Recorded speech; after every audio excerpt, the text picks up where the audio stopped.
ఓం శ్రీ మాత్రే నమః. ఓం శ్రీ గురుభ్యో నమః. అందరికీ నమస్కారం. భారతీయ హిందూ సాంప్రదాయాలకు స్వాగతం. నా పేరు తాడీశ్వరి. నిన్నటి వీడియోలో మనం ఈ అరేబియన్ ముస్లిమ్స్, వీళ్ళని అరబ్బులని పిలుస్తాం కదా, ఈ అరబ్బులు నిన్నటి వీడియోలో మనం ఇరాన్ వరకు చేరుకున్నారు. తర్వాత భారతదేశ గడ్డపైకి వీళ్ళు రావడానికి ప్రయత్నం చేశారు అన్నటువంటి విషయం దగ్గర మనం నిన్నటి వీడియోలో ఆపడం జరిగింది. అలా ఈ ముస్లిమ్స్ ఎన్నో దేశాల మీద దాడులు చేసుకుంటూ చిట్ట చివరన ఇరాన్ పక్కనే కూడా ఆఫ్ఘనిస్తాన్ ఉంది.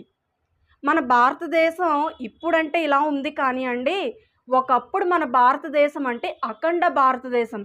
అంటే ఆఫ్ఘనిస్తాన్ కానీ, పాకిస్తాన్ కానీ, నేపాల్ కానీ, నెక్స్ట్ టిబెట్ కానీ, ఇవన్నీ కూడా, ఈ శ్రీలంక కానీ, ఇవన్నీ కూడా భారతదేశం యొక్క అంతర్భాగాలే. వీటన్నింటినీ కలిపి మొత్తంగా అఖండ భారత్ అని పిలిచేవారన్నమాట. సరే, ఇప్పుడు ఇరాన్ ఆక్రమించుకున్నారు ఈ అరబ్బులు. ఈ ఇరాన్ దగ్గర నుండి కూడా వీళ్ళు మొట్టమొదటిగా వచ్చింది, ఇరాన్ పక్కనే ఆఫ్ఘనిస్తాన్ ఉంది. ఈ ఆఫ్ఘనిస్తాన్ని మనం గాంధారం అని పిలుచుకుంటాం అన్నమాట. ఒకప్పుడు ఈ ఆఫ్ఘనిస్తానే గాంధారం. ఈ గాంధారం ప్లేస్కి వచ్చి వాళ్ళు హిందూ కుష్ పర్వతాల్ని ఆక్రమించుకోవడం జరిగిందనమాట. హిందూ కుష్ పర్వతాలు అంటే అక్కడ జన సముదాయం అది ఎక్కువగా ఉండదు. అంత ఎక్కువగా ఉండదు కాబట్టి అది వాళ్ళు చాలా తేలికగా ఆక్రమించుకోవడం జరిగిందనమాట. అక్కడ యుద్ధాలు లాంటివి ఏమీ జరగలేదు. జస్ట్ అక్కడ మామూలుగా వాళ్ళు వచ్చి తిష్ట వేసి కూర్చున్నారు. సరే, ఇప్పుడు మన మీదకి యుద్ధాలకి ఎప్పుడు వచ్చారో తెలుసా అండి? ఈ ఆఫ్ఘనిస్తాన్ని ఆక్రమించుకోవడానికి వచ్చేటటువంటి టైము, అదే సంవత్సరం సుమారుగా 644 అయి ఉంటుందండి. క్రీస్తు శకం 644 సంవత్సరంలో వచ్చి ఉండొచ్చు మన చరిత్రకారుల లెక్క ప్రకారం.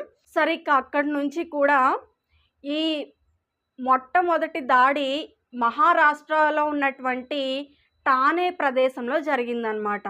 ఠానే ప్రదేశానికి ఎందుకు వచ్చారు అంటే, ఠానే ప్రదేశం ఒక గొప్ప వ్యాపార కేంద్రం అప్పట్లోని. అది మామూలు వ్యాపార కేంద్రం కాదు, అంతర్జాతీయ వ్యాపార కేంద్రం. అదొక సహజ ఓడరేవ్ అన్నమాట ఈ ఠానే అనేటటువంటి ప్రదేశం.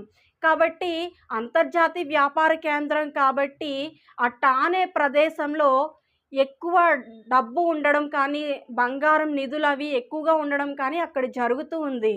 అందుకని ఈ భారత్లో ఉన్నటువంటి సొమ్మును వాళ్ళు కాజేయాలని చెప్పి మొట్టమొదటగా వాళ్ళు ఈ ఠానే ప్రదేశంలోని దాడి చేయడం ప్రారంభించారన్నమాట.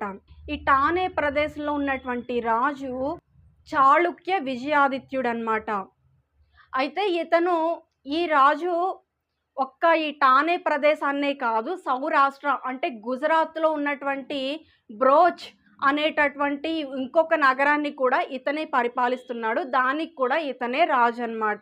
ఈ రెండు ప్రాంతాలని వీళ్ళు, ఈ అరబ్బులు టార్గెట్ చేసి మొట్టమొదటి దాడి ప్రయత్నం చేశారు. మొట్టమొదటిగా ఠానే ప్రదేశం మీద దాడి చేశారు. కానీ అక్కడ రంగంలోకి విజయాదిత్యుడు అయితే రాలేదు. అతని సేనాపతి వచ్చి ఈ అరబ్బుల్ని తరిమి కొట్టారనమాట. చూసారా అండి? అప్పటి వరకు కూడా వాళ్ళకి ఒక ఓటమి అనేటటువంటిదే అసలు వాళ్ళకి తెలియదు. ఎక్కడ మొదలుపెట్టారు? అరేబియా దగ్గర నుంచి మొదలుపెట్టి ఈ అరేబియా దగ్గరలో ఉన్నటువంటి ప్రదేశాలన్నింటినీ కూడా ఆక్రమించుకుంటూ వచ్చారు. అది టర్కీ కావచ్చు, ఇరాన్, ఇరాక్, ఇలాంటి ఎన్నో దేశాలను వాళ్ళు ఆక్రమించుకుంటూ వచ్చారు. ఇలా కొన్ని దేశాలను ఆక్రమించుకుంటూ వచ్చారు. ఇప్పటి వరకు కూడా వాళ్ళకి అసలు ఓటమి అంటే ఏంటో తెలీదు.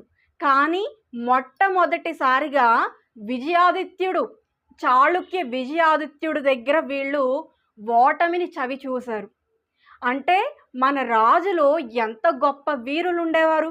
మన రాజులు కావచ్చు, సేనాపతులు కావచ్చు, యుద్ధం చేసే సైనికులతో సహా ఎంత గొప్ప వీరులు ఉండేవారు మనకి. ఇది ఆలోచించండి. సరే, ఇక్కడ వాళ్ళు ఓటమిని చవి చూశారు. ఆ తర్వాత ఏం చేశారు? వాళ్ళు అక్కడి నుంచి పారిపోయి ఈ సౌరాష్ట్ర దగ్గర, ఆ సౌరాష్ట్ర అంటే గుజరాత్, ఈ గుజరాత్లో ఉన్నటువంటి బ్రోచ్ అనేటటువంటి ప్రదేశంలో ఇంకొక సహజ సిద్ధమైన ఓడరేవు ఉంది. అది కూడా అంతర్జాతీయ వ్యాపార కేంద్రమే. కాబట్టి వీళ్ళు మొట్టమొదటిగా దాడులు చేసేది ఇటువంటి సహజ సిద్ధమైన ఓడరేవుల మీద. ఎందుకంటే అవి సహజంగా అంతర్జాతీయ వ్యాపార కేంద్రాలు అవుతాయి కాబట్టి అక్కడ దోచుకోవడానికి ఎక్కువ ధనం అది ఉంటుంది కాబట్టి వాళ్ళ ప్లాన్ అదనమాట. కానీ ఈ బ్రోచ్ అనేటటువంటి ఓడరేవును కూడా ఈ చాళుక్య విజయాదిత్యుడు చేతిలోనే ఉండేది కాబట్టి అక్కడ కూడా వీళ్ళు ఓటమినే చవి చూశారనమాట. కాబట్టి ఇప్పుడు రెండోసారి ఓడిపోయారు. ఇక మూడోసారి ఏం జరిగిందంటే, ఇక ఈ మహారాష్ట్ర, సౌరాష్ట్రతో మన యుద్ధాలు చేయలేకపోతున్నాం అని చెప్పి ఇప్పుడేం చేశారంటే, సింధు ప్రాంతం మీద వీళ్ళు ఆధిపత్యం చెలాయించాలని చూసి సింధు ప్రాంతంలో ఉన్నటువంటి దేవల్ అనేటటువంటి ఒక జలదుర్గం మీద వీళ్ళు దాడి చేశారనమాట. ఇంతకీ ఈ సింధు ప్రాంతం ఎక్కడ ఉంది? ఇప్పుడైతే మన భారత్‌లో సగం ఉంది, పాకిస్తాన్‌లో సగం ఉంది సింధు ప్రాంతం. ఇప్పుడు గొడవలు జరుగుతున్నాయి, అది వేరే విషయం. కానీ కానీ ఇప్పుడు చెప్పుకోవాల్సింది ఏంటంటే, ఈ సింధు అనేటటువంటి రాష్ట్రం పాకిస్తాన్‌లో ఉన్నటువంటి ఒక రాష్ట్రం అనమాట. అంటే అదొక ప్రదేశం. కాబట్టి ఇప్పుడు ఈ సింధు ప్రదేశంలో ఉన్నటువంటి ఈ దేవల్ అనేటటువంటి జలదుర్గం మీద వీళ్ళు మూడోసారి దాడికి వెళ్ళారనమాట. ఈ సింధు ప్రాంతం యొక్క రాజు చచిరాయ్. అయితే ఈ రాజు విడిగా ఉంటాడు. అలాగే ఆ సింధు ప్రాంతంలో ఉన్నటువంటి జలదుర్గాలు ఉంటాయి కదా, ఈ దుర్గాలకు కూడా ఒక్కొక్క సేనాపతిని వీళ్ళు పురమాయిస్తూ ఉంటారనమాట. అయితే అక్కడున్నటువంటి ఆ దేవల్ నగరానికి ఉన్నటువంటి సేనాపతి ఎవరంటే దేవాజీ పుత్రశ్యాముడనమాట. కాబట్టి ఇప్పుడు ఈ సింధు ప్రాంతంలో ఉన్నటువంటి దేవల్ నగరం మీద ఈ అరబ్బులు మూడవసారి దాడి చేయడం ప్రారంభించారు. ఇప్పటికి 2 సార్లు ఓడిపోయారు. ఇది మూడోసారి అనమాట. ఇక్కడ ఈ దేవాజీ శ్యాంపుత్రుడు కూడా వీళ్ళని తరిమి ఇక్కడ కాదు, డైరెక్ట్‌గా ఇంక అరేబియాకే పారిపోయేలా చేశాడనమాట ఈ దేవాజీ శ్యాంపుత్రుడు. కాబట్టి ఎంత గొప్ప వీరులండి అసలు వీళ్ళు. ఎక్కడా ఓటమిని చవి చూడనటువంటి వాళ్ళు మన దేశం దగ్గరకు వచ్చేసరికి మాత్రం ఇలా 1, 2, 3 సార్లు కాదు, ఏకంగా 10 సార్లు ఓడిపోయారు. దీని తర్వాత వస్తుంది. కాబట్టి ఇక్కడ కూడా వీళ్ళు ఓటమినే చవి చూశారనమాట. ఇంకా ఈ 3 ఓటములు కూడా ఎవరైతే ఉన్నారో ఈ అరేబియాలో ఉన్నటువంటి ఖలీఫాకు తెలిసిందనమాట. ఖలీఫా అంటే మనం నిన్నటి వీడియోలో మాట్లాడుకున్నాం. ఖలీఫా అంటే ముస్లిం పెద్ద అనమాట. ముస్లిం పెద్దని ఖలీఫా అని పిలుస్తారు. వాళ్ళు ఎన్ని ఏళ్ల నుంచి ఉన్నా కూడా వాళ్ళు ఎన్ని తరాల నుంచి ఉన్నా కూడా ఖలీఫా అనేటటువంటి బిరుదు అనమాట వాళ్ళకి. అంటే ఖలీఫా ఉమర్, ఖలీఫా అలీ, ఇలా ఖలీఫా పక్కన పేర్లు మారతాయేమో కానీ ఖలీఫా అన్న బిరుదు మాత్రం అలాగే ఉండిపోతుంది. కాబట్టి ఈ 3 ఓటముల గురించి ఇప్పుడు ఈ అరేబియాలో ఉన్నటువంటి ఖలీఫా వరకు వెళ్ళింది. ఈ ఖలీఫా ఇంకా ఉగ్ర రూపం తలదాల్చి ఎలా అన్నా సరే భారత్లో మనం కాలు మోపాల్సిందే, వాళ్ళను అణిచి తొక్కాల్సిందే అని చెప్పి మళ్ళీ యుద్ధానికి వెళ్ళబోతున్నాడనమాట. అప్పుడు ఆ ఖలీఫాకు దగ్గరలో ఉన్నటువంటి ఒక సేనాపతి అతనితో ఏమని చెప్తాడంటే, ఇప్పటి వరకు మనం ఎక్కడ ఓటమి అనేటటువంటిది మనం చవి చూడలేదు. కానీ భారతదేశం దగ్గరకు వచ్చేసరికి మాత్రం మనకి అన్ని ఓటమిలే జరుగుతున్నాయి. కాబట్టి మనం ఇప్పుడు మన అంగరక్షకుల్ని ఎవరినన్నా సరే అక్కడికి పంపించి అక్కడ పరిస్థితులు ఏమిటో తెలుసుకున్న తర్వాత అప్పుడు మనం యుద్ధానికి వెళ్తే బాగుంటుంది అని చెప్పి ఒక అంగరక్షకుడిని పంపిస్తే ఆ అంగరక్షకుడు వచ్చి భారతీయులతో యుద్ధం చేయడం అనేటటువంటిది అది సామాన్యమైనటువంటి విషయం కాదు, మనం వాళ్ళ మీద ఎట్టి పరిస్థితుల్లోనూ గెలవలేము, ఇప్పటికైతే ఈ యుద్ధాన్ని విరమించుకోవడం మంచిది అని చెప్తాడనమాట. కాబట్టి అలా 15 సంవత్సరాల పాటు మన దేశం మీదకి దాడులు అవి ఏమీ జరగలేదు. మొట్టమొదటి దాడి ఎప్పుడు జరిగింది? క్రీస్తు శకం 644. ఆ తర్వాత 15 ఏళ్ల పాటు వాళ్ళు మన జోలికి రాలేదు. మళ్ళీ 660వ సంవత్సరంలో ఇప్పుడు ఉన్నవాడు ఖలీఫా ఉమర్, ఆ తర్వాత వచ్చినోడు ఖలీఫా అలీ అనమాట. అయితే వీడేం చేశాడంటే, ఇలా కాదు ఎలా అన్నా సరే మనం భారత్‌లో కాలు మోపాలి. భారత్ ప్రజల భారత్ ప్రజల్ని మనం మతం మార్చాలి అనేటటువంటి ఒక ఉద్దేశంతో మళ్ళీ ఈ ఖలీఫా అలీ అనేటటువంటి వాడు మళ్ళీ మన దేశం మీదకి మళ్ళీ దాడులు చేయడానికొస్తారు. మళ్ళీ ఎక్కడికొస్తారు?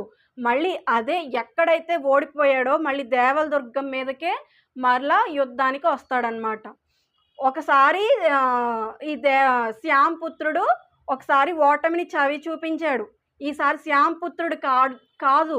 ఈసారి ఏకంగా ఈ ఎవరైతే ఉన్నారో ఈ సింధు నది ప్రాంతం యొక్క రాజు చచురాయ్.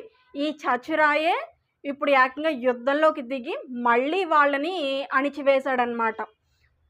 మళ్ళీ అక్కడ ఉన్నటువంటి కొంతమంది సేనాపతుల్ని చంపేశాడు. మిగతా వాళ్ళని తరిమి కొట్టాడు. ఇది 661లో జరిగింది. ఈ 661 నుంచి 667 ఈ సంవత్సరాల మధ్యలో మొత్తం 6 సార్లు మొత్తం మన మీద దాడులు చేశారు. అంటే దేవలదుర్గం మీద దాడులు జరిగాయన్నమాట.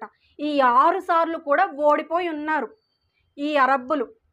అంటే మన వాళ్ళు ఎంత గొప్ప వీరులో అర్థం చేసుకోండి. మన వాళ్ళని అంత తేలికగా ఎవరు దెబ్బతీయలేరండి. మన వాళ్ళు ఇప్పుడు ఓడిపోయారు అంటే దానికి ఎన్నో రకాల కారణాలున్నాయి. అది వీరత్వం లోపించైతే మన వాళ్ళు ఓడిపోలేదు. ఎందుకు ఓడిపోయారో తెలుసా? వాళ్ళు దొంగ దెబ్బలు తీయడం వల్ల ఓడిపోయారు. ఇప్పుడు మీకు అసలు విషయం తెలుస్తుంది. ఇక ఎంత చేసినా ఇంకా ఎన్ని యుద్ధాలు చేసినా ఇంకా ఈ భారత్‌తో మనం పోరాడలేకపోతున్నాం అని చెప్పి వాళ్ళు ఏం చేశారంటే, మన దేశంలో ఉన్నటువంటి బలూచిస్తాన్ అనేటటువంటి ఇంకొక రాష్ట్రం ఉంది. ఇంకొక ప్రదేశం ఉంది. ప్రస్తుతానికి ఈ ప్రదేశం ఇప్పుడు పాకిస్తాన్‌లోనే ఉంది. ఈ సింధు ప్రాంతము పాకిస్తాన్‌లోనే ఉంది ప్రస్తుతానికి. ఈ బలూచిస్తాన్ కూడా ప్రస్తుతానికి పాకిస్తాన్‌లోనే ఉంది. అయితే ఈ బలూచిస్తాన్‌లో వీళ్ళు మకాం పెట్టి యుద్ధాలేమీ చేయలేదు కొన్నాళ్ళ పాటు.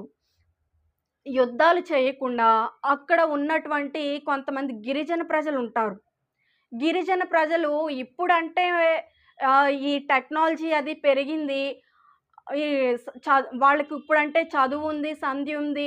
వాళ్ళకి మనలాగా అన్నీ తెలుస్తున్నాయి. కానీ ఒకప్పుడు గిరిజన తెగ అంటే కేవలం వాళ్ళు ఏదో అడవుల్లో ఉండేటటువంటి పళ్ళు, కూరగాయలు ఇటువంటివి తిని అక్కడ ఉన్నటువంటి జంతువులను వేటాడి చంపి వాళ్ళు ఇదే చేసేవారు తప్ప వాళ్ళకంటూ ఒక మంచంటూ ఏంటో తెలీదు, చెడంటే ఏంటో తెలీదు. వాళ్ళకి ఒక ఆధ్యాత్మికంగా ఎలా ఉండాలో తెలీదు. ఒక రామాయణం చెప్పేవాడు కానీ, ఒక మహాభారతం చెప్పేవాళ్ళు కానీ వాళ్ళకి అక్కడ ఎవ్వరూ లేరు.